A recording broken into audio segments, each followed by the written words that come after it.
Sofija Šašić nedavno je gostovala u jednom podcastu zajedno sa svojom najboljom drugaricom Sandrom Mladenović. Njih dve su se prisjetile jedne nezaboravne noći, odnosno najgoreg pijanstva koje su ikada doživjele, a sve to sa popularnim pevačem Acom Lukasom. Iako Sofija nikada nije krila koliko voli svog bivšeg očuha, sada je prvi put javno otkrila kako zaista izgleda njihovo druženje van kamera.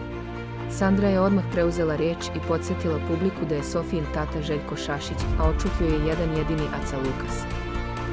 Sandra je otkrila da joj je poznanstvo sa Lukasom veoma drago, ali i da je upravo sa njim imala svoje najgore pijanstvo u životu.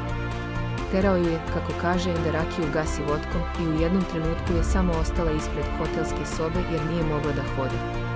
Glava joj je padala, a on je uz osmeh govorio da može još malo. Sofija je kroz smeh sve potvrdila i dodala da iako Lukas nije njen biološki otac, godinama su živjeli zajedno i da ga doživljava kao svoju porodicu. Odrasla je uz njega, a on je, kako kaže, u velikoj meri zaslužan za njeno vaspitanje. Bilo joj je čudno da u početku prihvati zajednički život, ali je sve to vrlo brzo preraslo u snažan porodični odnos. Sofija ističe da se njim može da priča o svemu, da joj je uvek davao iskrene savjete i da joj nikada nije zamerio na tome što ga često naziva očuhom, a ne ocem. Uprkos burnim naslovima koji često prate Lukasa, izgleda da iza kamera postoji jedna potpuno drugačija, porodična i bliska strana njihove priče.